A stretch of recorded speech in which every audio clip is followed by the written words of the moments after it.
So আপনারা dashboard সম্পর্কে জেনে গেছেন। আর এটা হচ্ছে আমার ইউজার প্যানেল।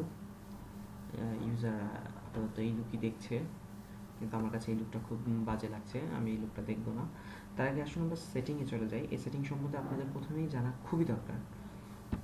দেখুন সেটিংয়ের মধ্যে কিছু আছে, এখানে আছে জেনারেল।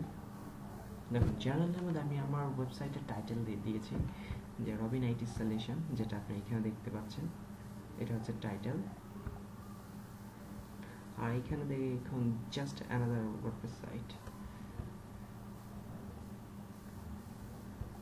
এখানে আমি বলে দিলাম যে ট্যাগলাইন কি হতে পারে।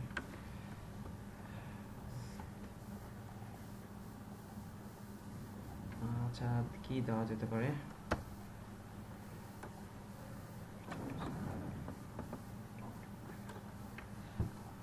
ওই ক্রিয়েট সামথিং নিউ। ওকে, এটা আমি দিয়ে দিলাম যে উই ক্রিয়েট সামথিং নিউ। থাকলো, এটা আমারই থাকলো। Subscribers default yes.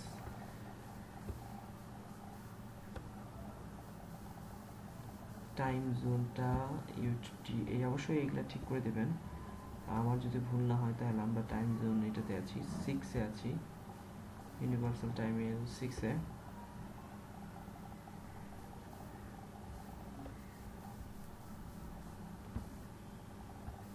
ওকে, অ্যাকসেপ্টেন্স। জেনারেল পোর্শনে যা আছে, জেনারেল পোর্শনটা আপনি অবশ্যই ঠিক করে নেবেন। তাছাড়া কিছু সমস্যা হতে পারে। আবার দেখুন এই যে এখানে রাইটিং সেশন আছে, রাইটিং সেশনগুলা যেভাবে আছে সেভাবেই থাকুক, এগুলা চেঞ্জ করার কোনো দরকার নাই। তারপর দেখুন এখানে রিডিং সেশন আছে। রিডিং সেশনে যে দেখুন এখানে আমার স্ট্যাটিক পেজ, হোম পেজ, যেহেতু আমার কোনো পেজ নাই আপাতত, সেহেতু রিডিংয়ে আপাতত কোনো কিছু সেট হয়নি। তারপর দেখুন ডিসকাশন যেমনি আছে সেভাবেই রাখবেন, এগুলো আসলে চেঞ্জ করার খুব একটা প্রয়োজন পড়ে না।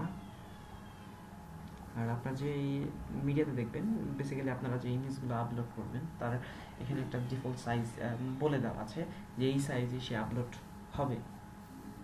এখানে একদম ছোটো সাইজটা সেটা আছে 150x150, আর যেটা মিডিয়াম সাইজ সেটা আছে 300x300, আর যেটা লার্জ সাইজ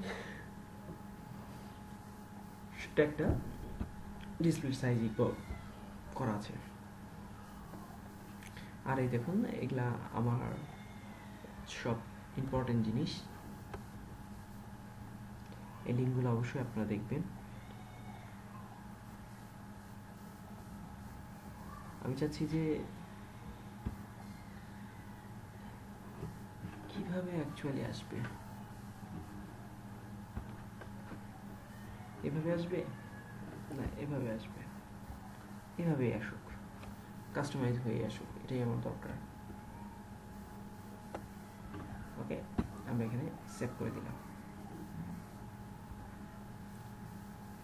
দেখুন এখানে কিন্তু স্ট্রাকচার সেভ হয়ে গেছে। এটাই হচ্ছে সেটিংয়ের বেসিক কাজ। আপনি যখন সেটিংটা সেট করবেন তখন আপনাকে অনেক কাজে দেবে। দেখুন এটার মধ্যে কিন্তু কোনো পেজ নাই, কোনো সাব পেজ তৈরি করা হয়নি, কোনো কিছু হয়নি, জাস্ট এটাকে এইভাবেই আছে। সো আপনারা বুঝতে পারলেন যে সেটিংয়ের ভিতরে বেসিক্যালি আপনাকে যে কাজগুলো করতে হবে এটা ফার্স্ট টাইমই আপনারা করে নেবেন, কারণ এটা ছাড়া কিন্তু কোনো ওয়ে নেই। সো সেটিংয়ের পরে আমরা যে জিনিসটা যাবো সেই জিনিসটা আমরা একটা থিম অ্যাপ্লাই করবো, দেন আমরা এই ওয়েবসাইটের